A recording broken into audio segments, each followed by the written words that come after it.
Keurig Green Mountain and Dr Pepper Snapple announced in early 2018 that they'd be joining forces. Another huge deal for JAB Holdings, which is kind of pulling all the strings with its control of Keurig, which it acquired in 2016, not to mention the many other businesses that it has purchased over the years, like Pete's Coffee, Caribou Coffee, and bigger chains like Krispy Kreme, Panera Bread, and Au Bon Pain.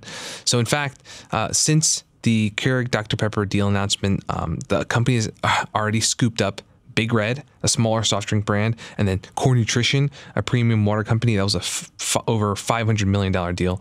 And I remember at the time of this deal announcement, Dan, that we were a little puzzled by the decision for these two companies to come together. You're bringing a non-coffee beverage company into the fold, but Keurig Dr Pepper is now the third largest beverage company in North America. So there is some strength, I think, and safety in having that sort of scale. So let's bring us up to speed, Dan. If you had to get to some of the core strengths or what has jumped out to you about this combined entity so far, what is it?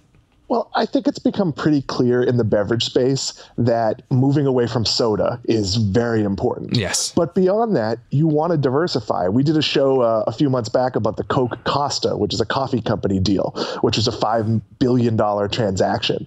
It's becoming, if you're building all these channels, whether it's retail distribution, stores, restaurants, the more things you could pump into that, the better. So while Keurig, which is largely a home-based brand, doesn't seem to fit, it is sold in stores. There is a commercial platform for it. So it becomes this sort of, we don't know where American tastes are going to go. You know, it might swing back to soda. Canada Dry had a really good quarter. It might swing away from water because people might realize they're paying a lot of money for water, which they have in their house for free. So this is really a company that covers a lot more bases. And while it's still only number 3 and a relatively distant number 3, it does give it a little more marketing oomph when it comes to shelf space or the ability to talk to some of these partners. You know, you're not going to start seeing, major restaurant chains switching over to the Keurig Dr Pepper soda and coffee platform, but at least you will see some retail shelf space and convenience store, and it just gives the company a lot more power to negotiate there. Sure. So to remind listeners and just give you an idea of the scale of this brand portfolio that the company has at its fingertips, and you think about, of course, there's Keurig, that coffee side of the business, in the name Dr Pepper, but also names like Canada Dry, Snapple, Buy Brands, which was a acquisition pretty recent before they announced this merger, entering the healthier beverage space. A lot of these companies are trying to do that. So in total, between owned and partnered names, the company has over 125 brands at its disposal. So it makes for a pretty, I think, formidable enterprise. And Keurig Dr Pepper actually reported its first quarter of results as a combined entity. So Dan, what do you think? Are we seeing some of the promised synergies or other deal benefits materialize? So it's very early.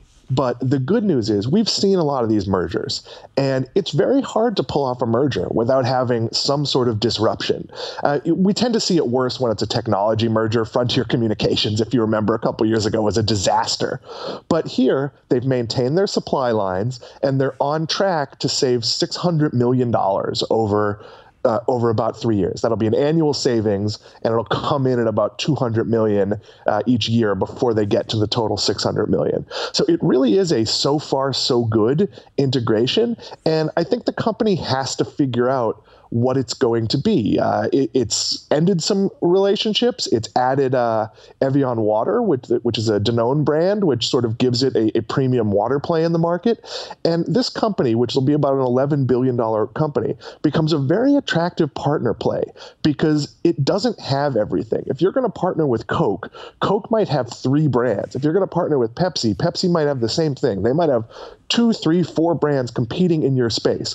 Keurig Dr Pepper is a little bit more simple of a portfolio. There are some holes in it. There's really some room to bring in some other things and to grow what they do.